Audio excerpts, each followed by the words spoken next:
Hey, owning a home is amazing until it's not. You know, one minute you're lounging on your couch, you're sipping your coffee, and the next you're ankle deep in water from a burst pipe. Because there's one thing I've learned. Repairs don't care about timing. They don't care about your budget. They don't care about any of that. Regular homeowners insurance usually doesn't cover a lot of the day-to-day wear and tear. That's where HomeServe comes in. It's like a subscription for your home. For as little as $4.99 a month, they've got your back. Anyone who's had one knows that repairs hit fast and they hit hard. Instead of searching for a contractor in a panic, you could already be on the phone with HomeServe's 24/7 hotline, scheduling a repair. They've helped homeowners like you for over 20 years with a trusted national network of 2,600 local contractors. With nearly 4.5 million customers, a 4.8 out of 5 post-repair rating, and an A+ Better Business Bureau rating. They're the real deal. I so wish my wife and I would have had HomeServe. Back when we were in our 20s, when we were buying our first house,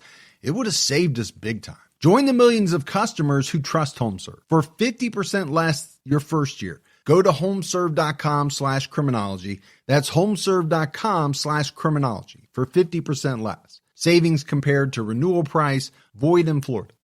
Most people don't realize how much of their personal information is being bought and sold every day. Data brokers are making millions pulling details about you from public records and the internet, then packaging and selling it, usually without your consent. That's how your information lands in the hands of scammers, spammers, even stalkers. It's why you get endless robocalls and why ads seem to follow you everywhere. That's where Aura comes in.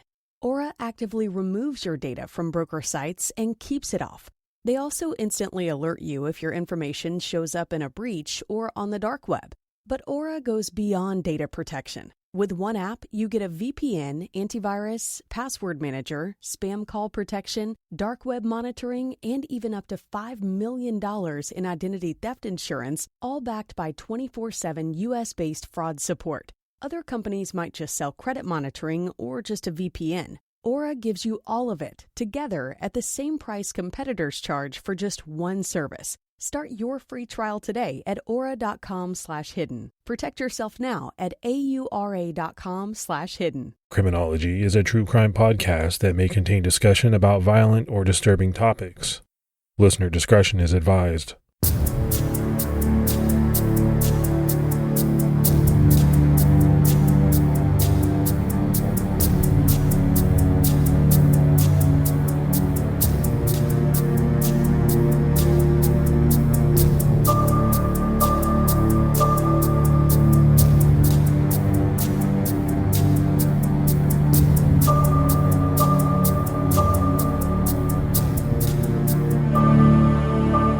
Hello, everyone, and welcome to episode 420 of the Criminology Podcast. I'm Mike Ferguson.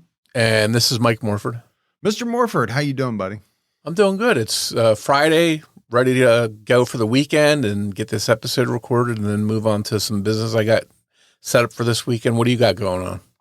Oh, I'm just happy that we're free of our technical difficulties that caused us not to be able to put out an episode last week. I mean, it's strange, but it does happen, right? Every now and then just something crops up that we can't avoid. Yeah, and this was one of those weeks, but we do have a nice back catalog of episodes and got some positive feedback about this week's episode that we released. So it's good to have some stuff in the bank that we can bring out and replay some old episodes that people like. Yeah. I mean, it's great to have something, right? If that happens to us. Let's go ahead and give our Patreon shout outs. We had new support from Tara and Rhea Brown. So that's amazing. We really appreciate it. Well, Tara and Rhea, thank you so much. And thank you to everyone else that helped support the show. For anyone else that would like to, head over to patreon.com/criminology to get started. All right, let's jump into this week's episode. And we're talking about the crimes that were committed by a terrible man named Jeremy Bryan Jones, a convicted rapist and murderer and self-confessed serial killer. His crimes span over a decade, and many of the details of exactly what he did, they're disturbing, they're appalling, but to understand his criminal activities, we need to go all the way back to 1992.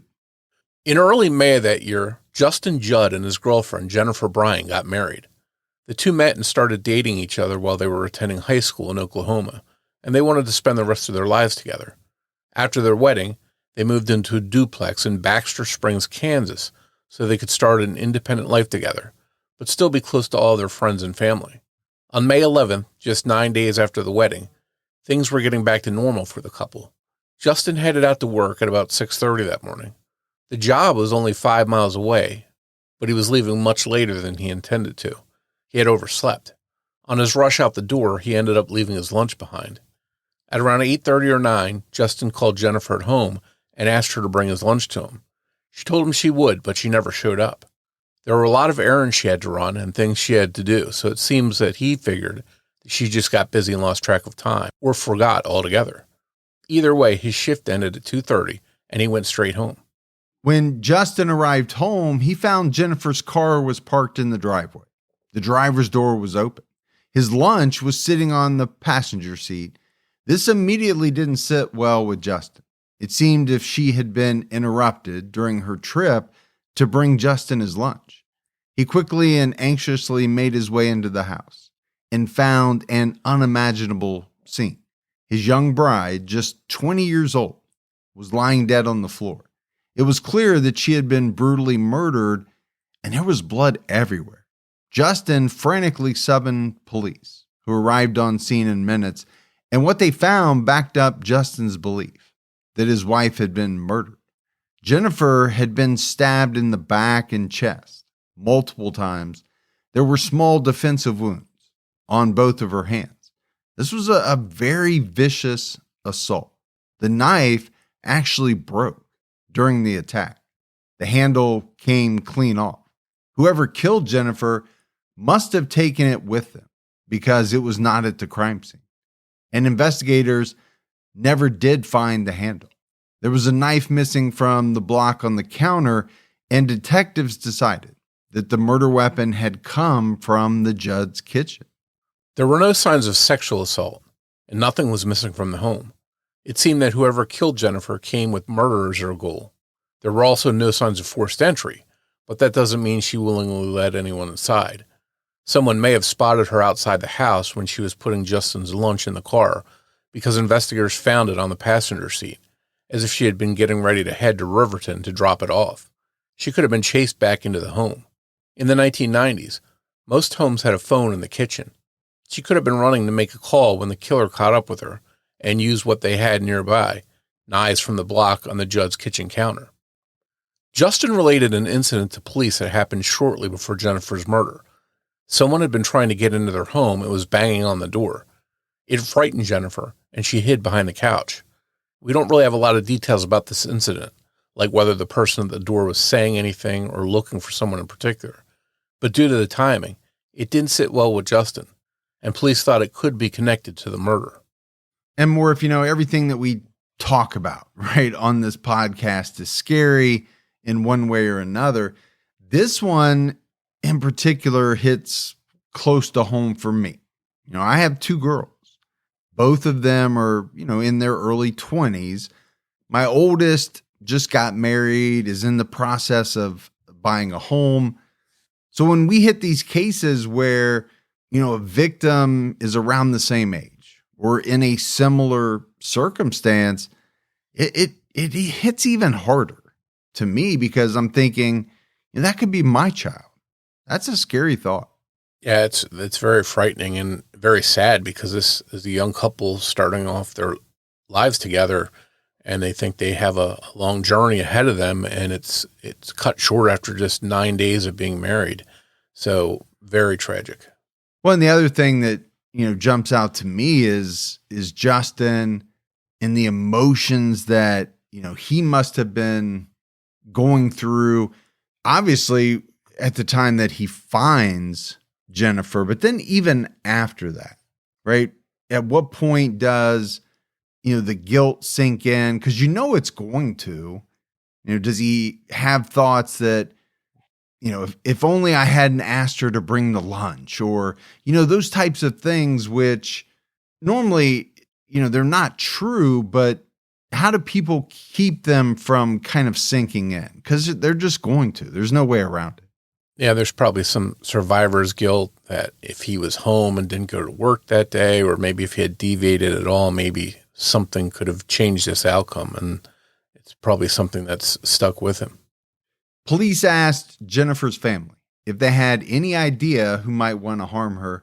And they told police that they believed Jennifer had a stalker, and it was the stalker who killed her. Justin, too, believed that someone was obsessed with Jennifer and that their marriage sent this person over the edge into a blind rage. It could be a complete coincidence, but the crime scene may back that theory up a bit. Jennifer was stabbed 9 separate times, one for each day she had been married. Or maybe it would have been a higher number. If the knife handle hadn't broken off, it could mean nothing, or it could mean everything. If investigators could find the right suspect, then maybe they would be able to figure out why she was killed. If the number of stab wounds did intentionally correspond to the number of days since the wedding, it could have also been someone who was obsessed with Justin and not Jennifer. The amount of stab wounds, at the very least, seemed to indicate that it could have been a crime of passion. If the killer was a woman, it could help explain why there were no signs of sexual assault. It might also explain why Jennifer wasn't more on guard when she was home alone, especially considering that scary incident where someone was trying to get inside. But no sign of sexual assault didn't rule out a man as Jennifer's killer. He could have had that as a goal, but once she had been killed, the plan possibly changed. The priority may have become getting away from the scene without being spotted by a witness rather than fulfilling their fantasy. But Justin had a name to share with police. He suspected his friend, 18-year-old Jeremy Bryan Jones. He had always felt that Jones had a thing for Jennifer. Justin knew Jones had a violent streak, too. Jones and his girlfriend stayed with Justin when they moved from Oklahoma to Baxter Springs. They argued all the time, and most of the arguments ended with Jones hitting or otherwise harming his girlfriend. Justin called the cops more than once, but Jones' girlfriend refused to press charges. After Jennifer's murder, investigators brought him in for questioning, but they didn't feel that there was enough evidence to be able to arrest him. He denied any involvement in Jennifer's murder or interest in her romantically. He and his girlfriend ended up breaking up shortly after he was questioned. Jones left Baxter Springs and ended up moving around often, working odd jobs as he could land them. So this Jones guy seemed promising to police, and it had to say a lot about him that his own friend suspected him. Jones was not exactly a squeaky clean guy. Before Jennifer's murder, he actually showed signs of trouble when he was a young child, becoming socially withdrawn and aggressive and refusing to apply himself in school. He pretty much kept to himself, though that was mostly because other people just really didn't want to have anything to do with him. He started using drugs and became an alcoholic when he was still in high school. He was expelled from 2 different schools over it and didn't go on to graduate. But he was more popular during his later school years, particularly with young girls. This led to a pretty big ego. And according to the Atlanta Constitution, Jones once told someone he could, quote, talk the panties off a nut. This was a very violent guy. Before he was expelled from high school, he was arrested for assaulting another student and beating up his mother in the process. The charges ended up being dropped, which, as we'll see, is a common theme with Jones. And I'll be honest with you, Morf, that's a common theme that I see, not just in the cases that we do, but I think I've said it before. I watch a lot of like police body cam videos and things like that on YouTube. And always at the end of it, they tell you what happened to the person. And you can have people that just do horrible things, and at the end of it, you're shocked at what the punishment actually was. Yeah, some people seem to be like Teflon, and they can get away with stuff and have troubling histories of being involved with different crimes, and somehow they don't wind up doing time for it. How many times have we talked about cases where they're out when they should have been behind bars and they do other terrible stuff? And in those situations, my thought is always, what are you kind of telling that person? Yes, you've done terrible things, but we're going to give you a slap on the wrist. So what does that mean moving forward? Where's the deterrence? I think for a lot of these people, there just isn't any. And they believe that they can continue to do what they want. And even if they're caught, okay, it's just not going to be that big a deal. I think that's a bad precedent. I really do. Yeah, when you see a pattern of someone doing this over and over again and there's no punishment, what stops them from doing it again? And actually, I think you just hit on maybe one of the biggest things. It's not always the first time, right? Somebody gets in trouble. It can be the 6th, 7th, 8th time. And still, nothing really happens to them. It's almost like, why are we not taking into account all of these previous incidents? And we're seeing a pattern here, so we have to step up the punishment. But a lot of times it just doesn't happen. In 1995, Jones was charged with rape, but was released on bail, and he took the opportunity to flee the area. In 1996, he was charged with sexually assaulting a woman in Oklahoma. He was also hit with a charge of unlawful possession of methamphetamine. While he was in custody, another woman contacted investigators and informed them that he had held her at gunpoint during an assault. Authorities moved forward with prosecuting the drug charge, and Jones was sentenced to 2 years in an Oklahoma prison. When he was released on parole after less than a year, authorities decided to charge him with the sexual assaults. Sadly, as was so often the case, the victims were both too afraid to testify against him, so the charges ended up being reduced. This led to a sentence of 5 years of probation with no jail time. Jones was also ordered to see a psychiatrist and give a DNA sample. He refused to keep up with requirements, preferring to just leave the area instead. In 2000, 2 more women came forward and claimed that Jones sexually assaulted them. Since he was on probation, this was obviously a huge violation. So his probation status was revoked and an arrest warrant was issued. But as usual, he decided to flee the area. Around the same time, he met a woman in a Joplin, Missouri bar who was very sympathetic to the sob story he gave her about the system being unfair and the deck being stacked against him. He lived with her for a while and eventually was able to pay $50 for permission and the documents he would need to use her son's identity. Her son was behind bars, so he wasn't really using it at the time. So when Jones got to Tuscaloosa, Alabama in December of 2000, he started going by the name John Paul Chapman. He didn't stay in Tuscaloosa long. He found his way to Mobile, where he ended up living with a man named Mark Bentley and his family. They got along well together until Jones started doing more and more drugs. One friend told the Atlanta Constitution that the monster came out when he was on meth.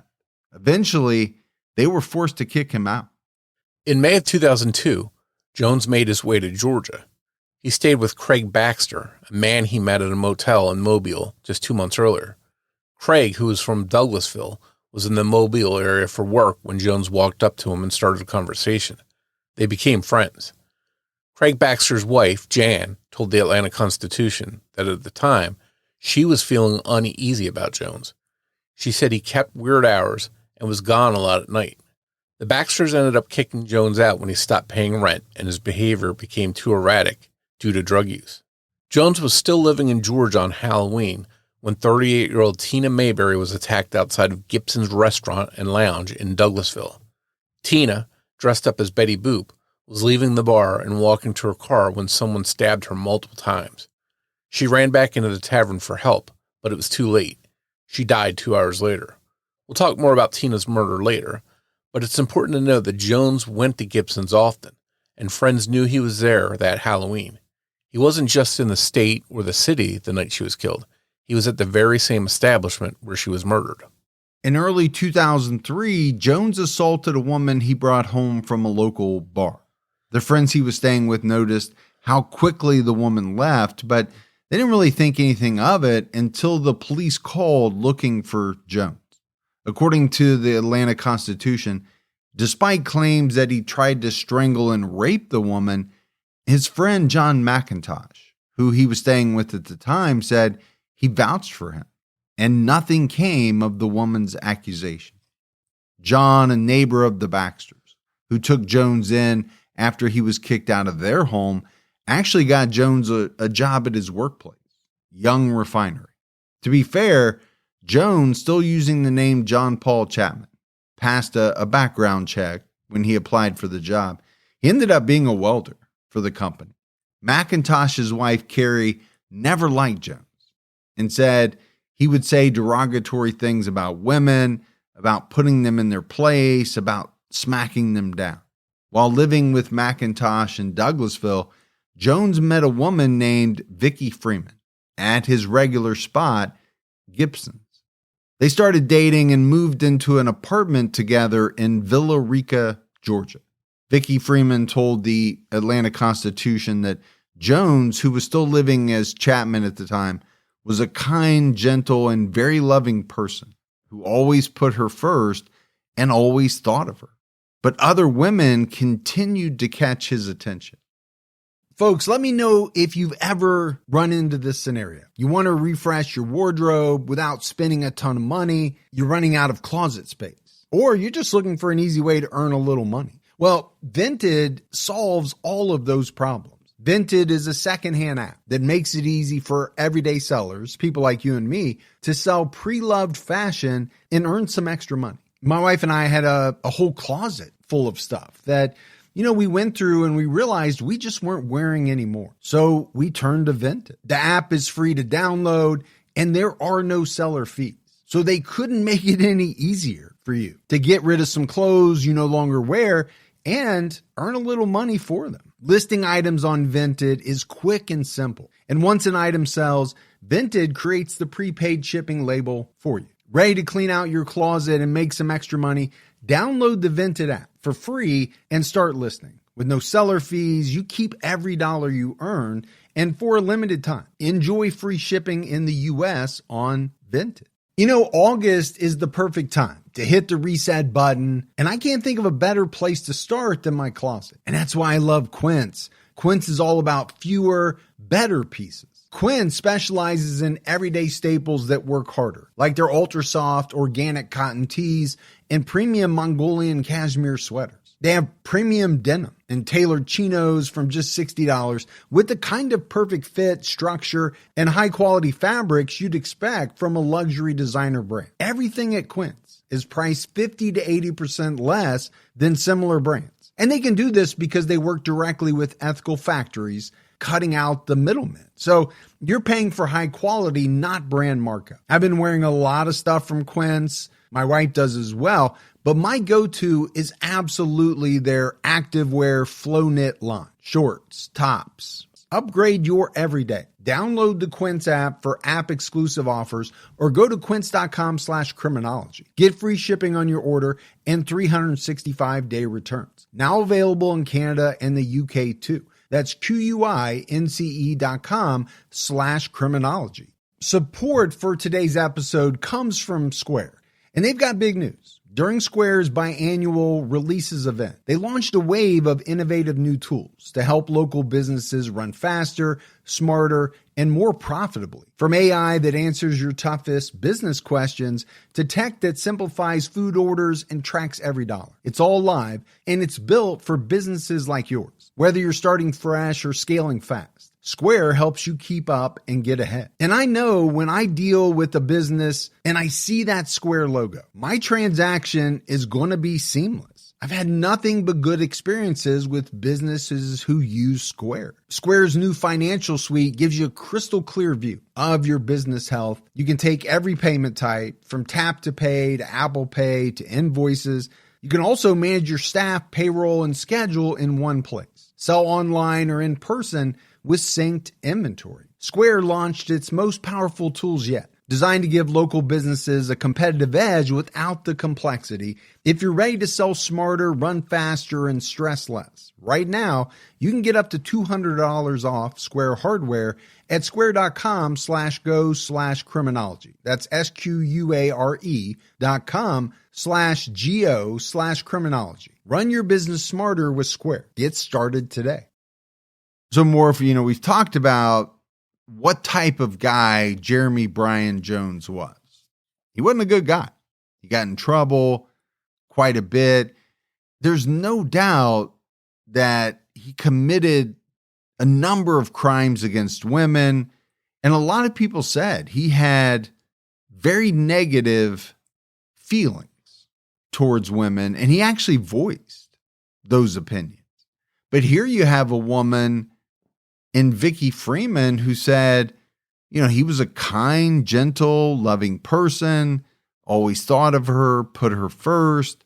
It's such a dichotomy of who, we know this guy was at the time. Now, did he really feel that way about Vicki? Was he putting on an act? I don't know. It's also amazing to me that, this guy is taken in by a number of people who he doesn't really know that well. He meets them at a bar or some other place. One of them actually helps him get a job. But a big part of this is him using someone else's identification and information, right? John Paul Chapman. Well, that's going to make it quite a bit easier to get a job, to dodge law enforcement, because he is wanted at this point in time, I think, from a couple of different states. Yeah, there's no question that wherever this guy went, he left a trail of people that, had kicked him out, had cut ties with him, had seen a different side of him.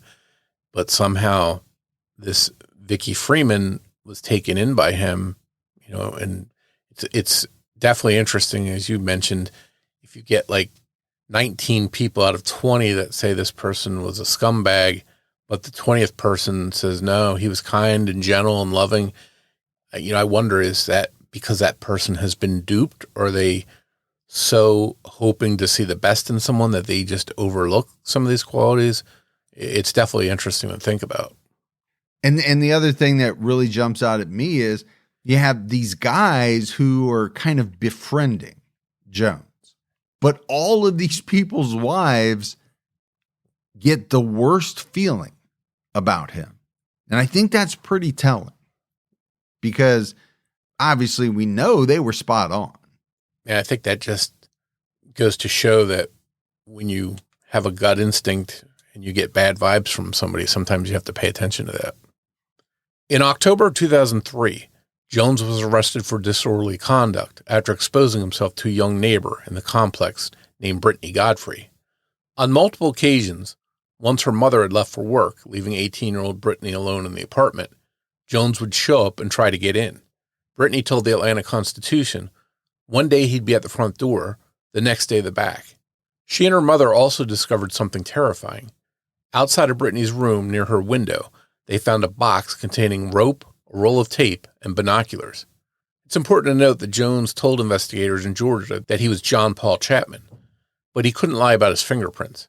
He thought this would be the end for him, but the integrated automated fingerprint identification system, the national database used by the FBI, didn't flag his prints for whatever reason. He was released with a newfound confidence. And Jones was actually arrested 3 different times in Georgia while he was living as John Chapman. Each time, the database missed that his fingerprints matched those of a fugitive. This glaring mistake, called a glitch, actually made Jones feel unstoppable. Every time he got caught for something, he wondered if his time was up, if he'd be made to face the charges he was running from. Instead, he would be released. No one was the wiser to his real identity. So why would he stop when he was always able to get away with it? According to the LA Times, the FBI acknowledged that law enforcement lost an opportunity to prevent future criminal activity by this individual due to this error. now the error was identified, the database ended up making a duplicate file because the prints were run with a new name. Jones's fingerprints were uploaded to the system as Chapman. So instead of coming back with identified prints from someone with a different name, it just made a new file, putting Jones's fingerprints with the name John Chapman. Once this file existed, the prints wouldn't flag a match for the false identity due to this duplicate file. So the system, was fed prints with the name Chapman, and it just kind of ran with it, unfortunately. The integrated automated fingerprint identification system, commonly referred to as AFIS, has since been mostly replaced with a different system called next generation identification. So all this time, Jones had been slipping through the cracks, and eventually he started to show Vicki Freeman, the person who believed in him, his true colors. According to the Atlanta Constitution, she once called the police because she was scared he was going to hurt her really bad. Like in so many relationships where domestic violence is involved, Vicki decided not to pursue any further action. No charges were pressed. Jones, aka Chapman, faced no consequences. And we know this happens, and it has happened, frequently over the years. There are a lot of reasons for it. I think in many cases, Morf, people are scared. They're going through a traumatic situation. They're scared to pursue it because they don't have that guarantee that something is really going to happen to this person. And if it doesn't, what does that mean for them? And if Vicki was afraid enough to call the police saying that he might hurt her really bad, then what might he do if, she pressed charges, So I totally understand her fear and choosing not to pursue things, making them worse for her. On Valentine's Day in 2004, 47-year-old Catherine Collins was found dead in a vacant lot near the French Quarter in New Orleans. She had been stabbed. All we really know about her is that she was originally from California and had been doing sex work in New Orleans. Just a month later, in March, 16-year-old Amanda Ann Greenwell disappeared from her residence in Douglas County, Georgia. She was last seen at Arbor Village, a mobile home park in Douglasville, where Jones and his girlfriend, Vicki Freeman, were also living at the time. Amanda's body was found in the woods just a month later. She had been strangled, her neck was broken, and she had been stabbed. Amanda's father, Rick, knew Vicki and had spoken to her multiple times. This makes it seem likely that Jones knew Amanda too. In April 2004, 38-year-old Patrice Andrus disappeared from her beauty salon in Forsyth County, Georgia. The nature of the business somewhat hindered evidence collection. Sheriff Ted Paxton told the Atlanta Constitution, "In some places, you can collect hair samples as evidence. But my God, it's a hair salon. There was hair everywhere. There were fingerprints on top of fingerprints. Just the setting itself was one of our biggest obstacles." In September of 2004, Jones decided to move back to Mobile so that he could try to make easy money working construction after Hurricane Ivan blew through the area. On September 17th, he called Vicki Freeman and told her he was turning his life around. Still in Georgia, Vicki says she told him to get a place to live and she would soon be joining him. But just days after that call, Jones ended up in police custody, though authorities still thought he was John Paul Chapman. That's because on September 18th, the day after that phone call, authorities responded to reports of a mobile home on fire in Turnerville. Inside the burning trailer, 45-year-old Lisa Nichols was dead. It wasn't the smoke or the flames that killed her, though. She had been sexually assaulted and shot in the head 3 times. It turns out that when Jones called Vicki to tell her the news about getting a job in Mobile, he was using the phone in Lisa Nichols' trailer.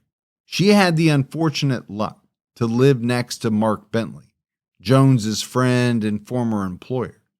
Jones had unexpectedly arrived on the 16th, and Bentley didn't turn him away. A hurricane was coming after all. The Bentleys weren't going to stay in their mobile home during the storm. They were going to a family member's home, but Jones had nowhere else to go, so they let him stay. Alone in their home, Jones had time to go through their closets, where he found a gun. When the Bentleys returned home after the storm, nothing seemed odd, although the hurricane had wiped out electricity in the area. Lisa Nichols came home too. Jones noticed her and asked Mark Bentley about her. This is how he learned that she lived alone right next door. The next day, Jones ended up alone. Kim Bentley was gone with her kids, and Mark was out buying burgers. Due to damage from the hurricane, not many places were open, and the lines of places that were extremely long. So Jones had some time. He grabbed the gun from the closet and took a 6-pack of beer next door to Lisa's. He broke in, sexually assaulted her, shot her, and then used gasoline, which he got from cans at the Bentley's home, to start a fire. By the time Mark Bentley got home, Jones was just stepping out of the shower. But at around 10 p.m., Mark caught Jones outside with gas cans.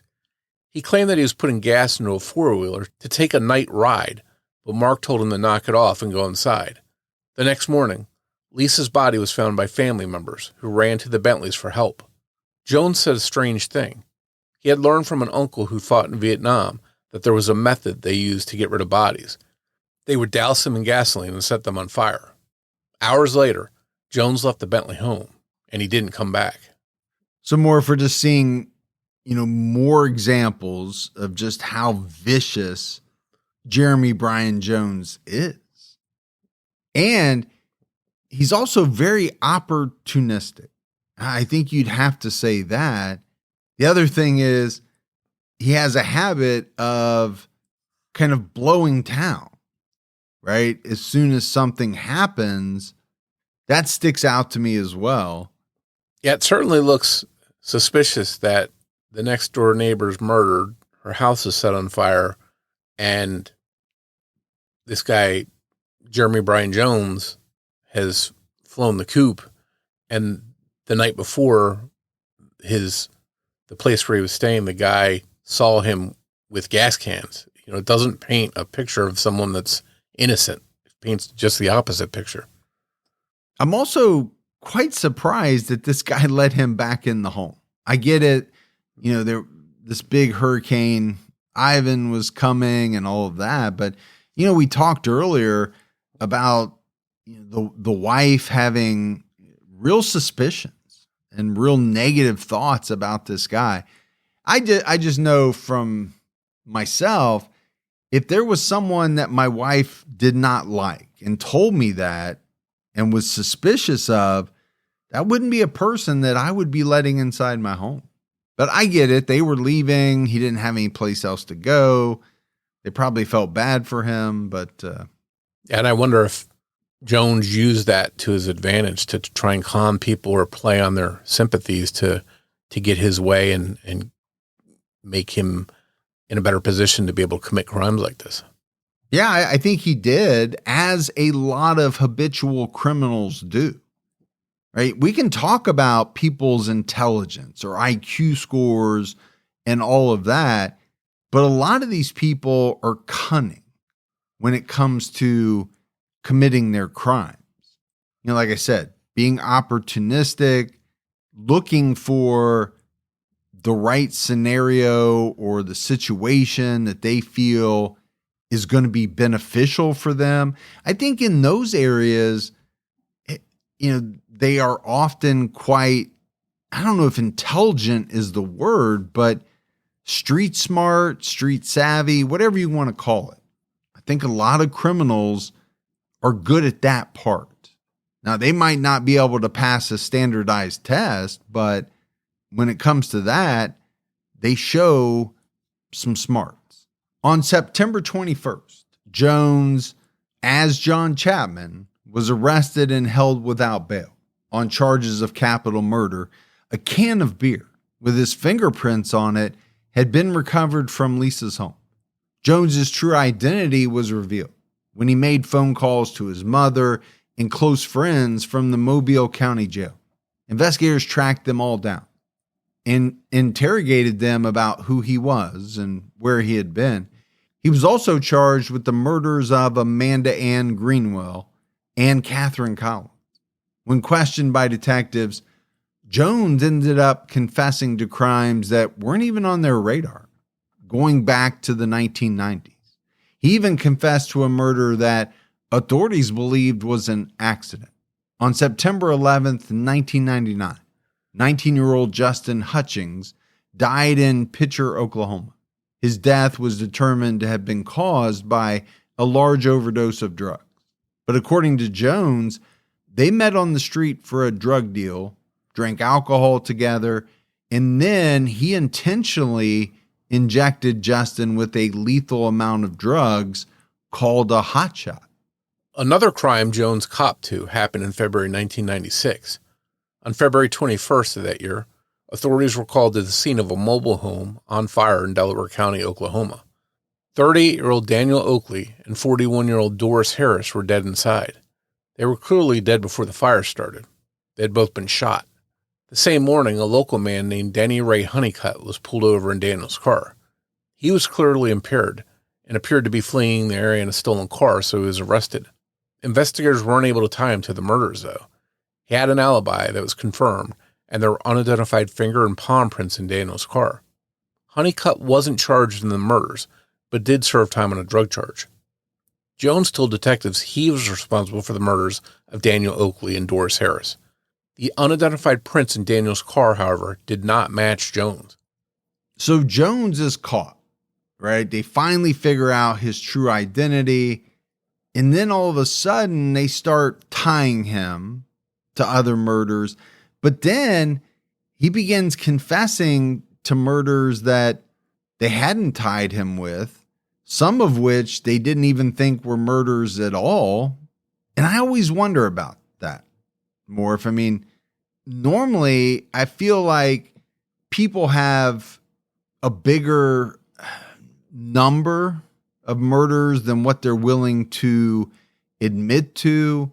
I think that happens in most cases, but every now and then you see a person who, once they're caught, wants to take credit for a large number of murders, some of which they probably aren't even involved with.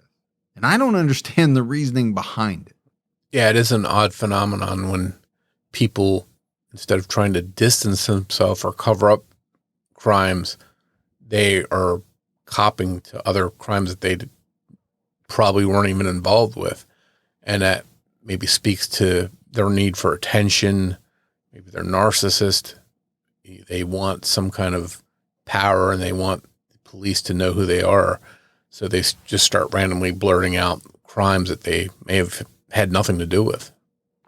And I think the most famous example is Henry Lee Lucas, but I look at him a little differently. You know, he wasn't going anywhere. He wasn't getting out.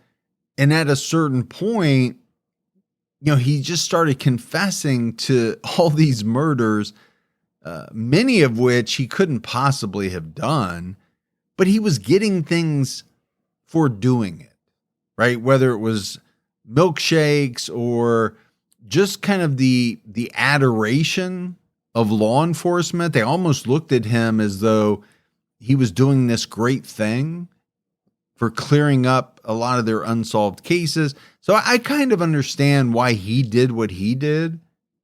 There was no downside. He was getting something out of doing it. But for a lot of these other people who do it, I don't get it, because what are they getting out of it other than maybe what you just talked about, a sense of power, or they want people to think they committed way more murders than they did. I still don't understand it. But it's one thing if they're in prison for life and they're not going anywhere and they're bored and they do it to mess with police. It's not going to affect them. They're not going anywhere, as you said. But this is somebody that he's still free and, you know, has a chance to try and defend himself. And here he's tying himself to more potential crimes. Most people overpay for car insurance, not because they're careless, but because switching feels like too much hassle. That's why there's Jerry, your proactive insurance assistant. Jerry compares rates side by side from over 50 top insurers and helps you switch with ease. Jerry even tracks market rates and alerts you when it's best to shop. No spam calls, no hidden fees. Drivers who save with Jerry could save over $1,300 a year. Switch with confidence. Download the Jerry app or visit jerry.ai/Libsyn today. That's JERRY.ai/LIBSYN. Later that year at 5:30 a.m. on December 30th, 1999, authorities responded to a 911 call about a mobile home fire in Welch, Oklahoma. Inside the home, Kathy Freeman was dead. She had been shot before the fire started. Her husband, Danny Freeman, and their 16-year-old daughter, Ashley, were missing. Ashley's friend, Laura Bible, who had spent the night, was also missing. Investigators initially assumed that Danny had killed Kathy, set the home on fire, and fled with both of the missing girls. That is, until his remains were also found, badly burnt. He too had been shot before the fire started. Another more thorough search of the home turned up no sign of Ashley or Laura. They're still missing to this day. Jones claimed that he had killed the Freemans, drove Ashley and Laura across state lines to Kansas, where he sexually assaulted one of them before he shot and killed them. He told investigators that he had dumped both bodies down abandoned mine shafts in Kansas, all over a drug debt. The Freeman and Bible families disagreed on the truthfulness of Jones' confession. Some of them thought he was telling the truth about his involvement, but doing so for selfish reasons and withholding the names of accomplices. Other family members thought he was making everything up. And Jones is not the only convicted killer to have confessed to the murder of the Freeman family. Tommy Lynn Sells, a convicted serial killer, also once claimed to have been responsible. In the end, neither of them were determined to have any involvement. Warren Phil Welch, David Pennington, and Ronnie Busick were named as the real perpetrators. Busick, the only suspect still living, was convicted. Witnesses claimed to have seen multiple Polaroid photos of Ashley and Laura held captive after their abduction. And this was a big case. The Freeman family murders, the disappearance of Ashley and Laura. But you have two really bad guys, because we've talked about how bad Jeremy Bryan Jones was. Tommy Lynn Sells is one of the worst serial killers that I've ever covered, Morf. Now, he's not the most prolific, but some of the things he did are unspeakable. He was one of the worst human beings to ever walk this planet. I think for investigators in the Freeman Bible murders, it may have been easy to pin it on one of these two guys that was confessing, but I think they wanted the truth and they kept the investigation going and didn't just, take what these guys had to say for granted. And luckily that was the case because they found the real perpetrators. Yeah, I'm with you. I mean, I think it's a good thing that that's the way it happened because, let's face it, it would be easy to pin some of these crimes on these convicted killers who we know are more than capable of it. Now, again, why they're choosing to confess to these types of crimes, I don't really know, but it would be pretty easy for investigators to just kind of wrap everything up, right? And say, okay, this is who did it. But luckily, they didn't do that in this case, and they ultimately determined who the real perpetrators were. This is where things come full circle, because we started out this episode talking about the murder of Jennifer Judd in Kansas and how her husband suspected Jeremy Bryan Jones early on. Jones admitted to police that he had indeed murdered Jennifer. One neighbor, living in the mobile home park in Douglasville, recalls a scary situation with Jones. He once knocked on the door of Brian and Andrea Christensen. Andrea answered, and Jones asked to use the phone. Suddenly, he said something lewd and grabbed her by the throat and shoved her up against the wall. To some people, this seems to be how the murder of Jennifer Judd may have played out. Jones could have waited until Justin was at work. They were friends, and he had lived with him once, so surely he knew his work schedule, at least somewhat. And we know he would wait until Brittany Godfrey's mother went to work to start getting inside the apartment. So knowing Justin was at work and Jennifer was likely to be alone, he could have knocked and claimed he needed to make a call. Maybe she told him to make it quick. Maybe she felt like saying no to Justin's friend would be rude. We don't know. But it would explain how someone like Jones could get inside when she was alone without leaving any sign of forced entry. But Jones wasn't done yet. More confessions came. He also confessed to the October 2002 murder of 38-year-old Tina Mayberry in Douglasville. He was very detailed, telling police, "She whipped my ass," which lines up with the information investigators gathered from the scene. Tina did fight hard for her life. Jones also confessed to abducting and killing beauty salon owner Patrice Endres, who we discussed earlier. He claimed that he accidentally stumbled upon her salon one day when he was lost. He asked her for directions, which he truly needed, but when he realized he had an opportunity to harm Patrice with no one around, he took it. He threatened her with a knife and stole all the money in the cash register before forcing her into his car. Jones claimed to have left Patrice's body in a creek. Investigators scoured the area he directed them to in the woods 65 miles from the salon, but they found nothing. Mobile County Sergeant Mitch McCrae thinks that Jones was lying about being lost the day Patrice disappeared. Many now believe that he was lying about being involved in her murder at all, because her body was found after he confessed, and the location didn't line up with any of his details. On December 6, 2005, her body was found in Dawson County. So it seems Jones's claim that he killed salon owner Patrice Endres and disposed of her body doesn't seem to line up with the facts, since her body was found elsewhere. He also confessed to killing Lisa Nichols, who we mentioned was found burned in her trailer, though he told multiple stories, including one version where they did drugs together, and that killed her, but he was so scared by it all that he shot her already dead body and set her on fire. Jones also told detectives he killed 5 sex workers from Atlanta, 1 from New Orleans, and 3 from Mobile. He didn't remember their names or any other details, and said he left their bodies in a swamp. It seemed as if Jones was a full-fledged serial killer. The only problem is, he eventually recanted his confessions and claimed he was innocent.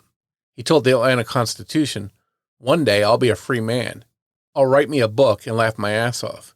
He said that the interest in him got him better treatment, so he continued to play along, saying, "When you take everything a man wants, I'll do everything possible to get what I want," explaining why he would falsely confess to crimes he wasn't responsible for. Vicki Freeman told investigators that Jones was with her when Catherine Collins and Patrice Endres were killed.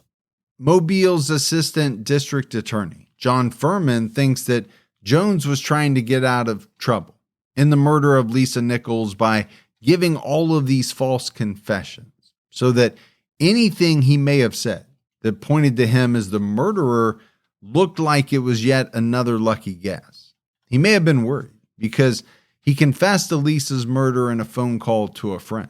Since he was in jail at the time, the call was recorded and could be used as evidence, even if he didn't speak to investigators.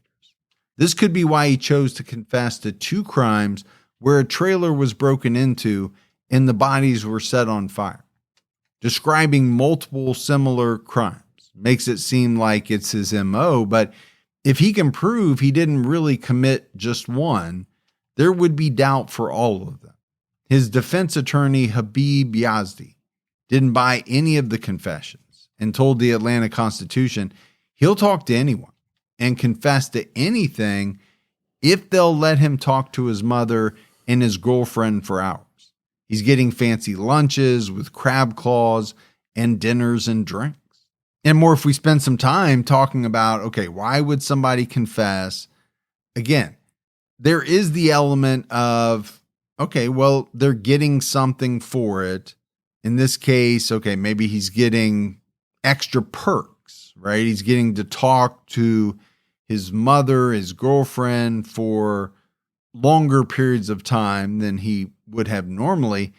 He's also getting fancy food he wouldn't get if he wasn't making these confessions. But to me, the most interesting piece of it is to confess to crimes that maybe you didn't do to muddy the waters in crimes that you did commit. And that's kind of a fascinating angle in this whole thing. Yeah, that's one of the things in this case that really jumps out to me is why someone would go through these lengths to attach himself to cases. Now, if you take him at face value and he was doing it to get himself better treatment or benefits him in some way, then yeah, that could explain it, sort of like the Henry Lee Lucas situation. But the problem for me is I don't really believe this guy at all. I think he could be mixing in some facts with some fiction. And, in the end, I don't know what cases he's actually connected to and which ones he isn't. Right. But that might be the whole goal.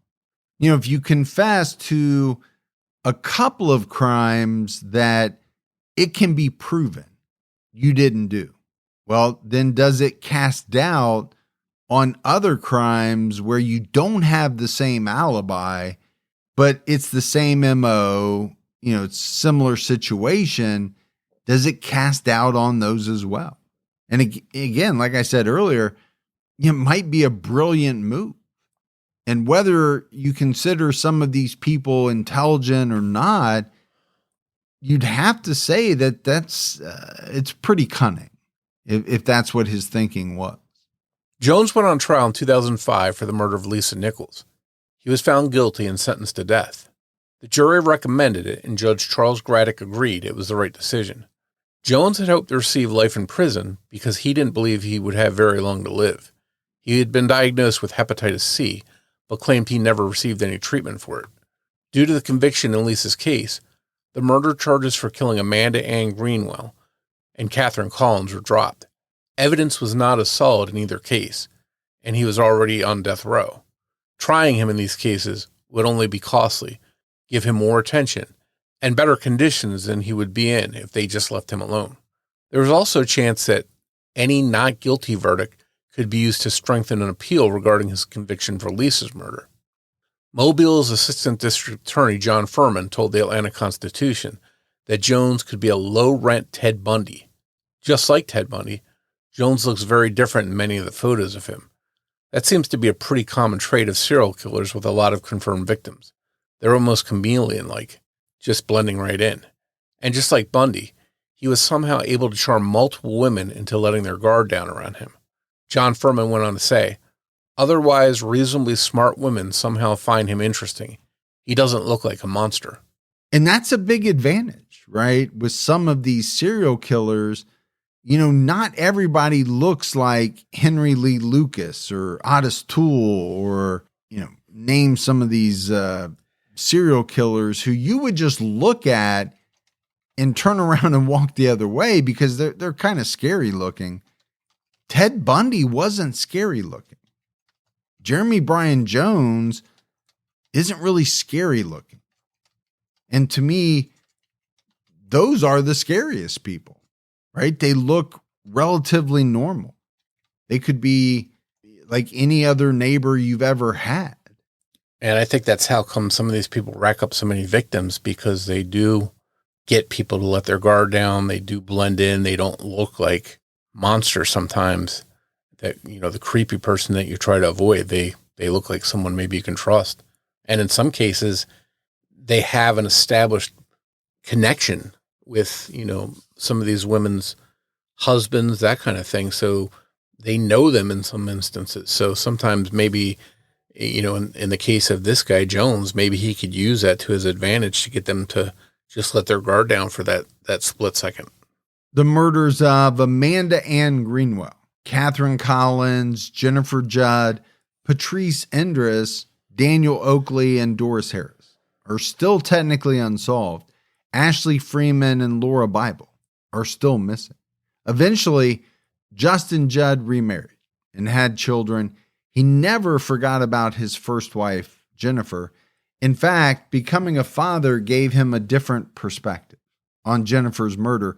He told the Atlanta Constitution, "I have a whole new sense of what her father went through," adding, "I can't imagine what it was like for him."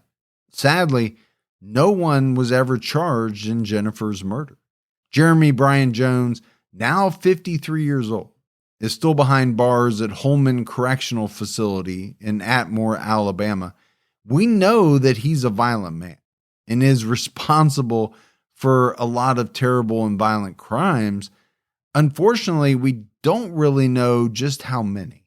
And the sad part is we may never know. Morf, as we wrap this one up, no doubt, Jones was a bad guy. I think he preyed on women.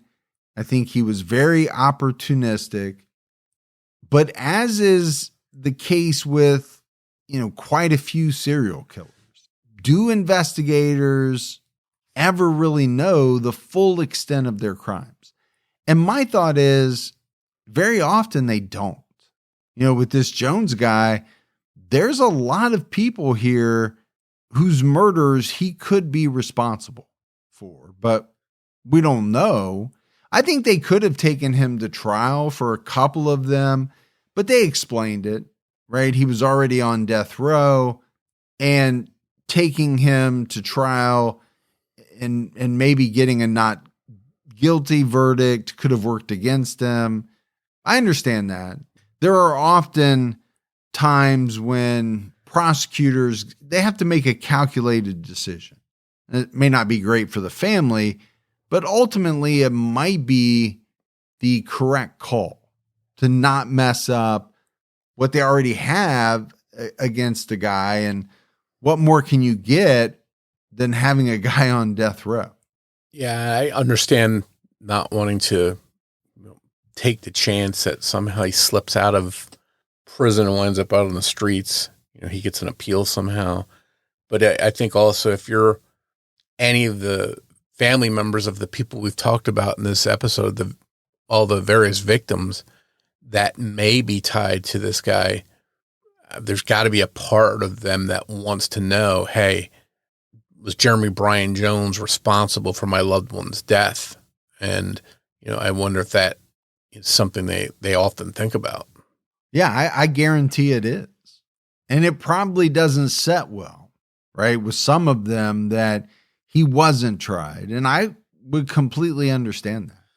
But I just think with a guy like Jeremy Bryan Jones, you're looking at a real predator.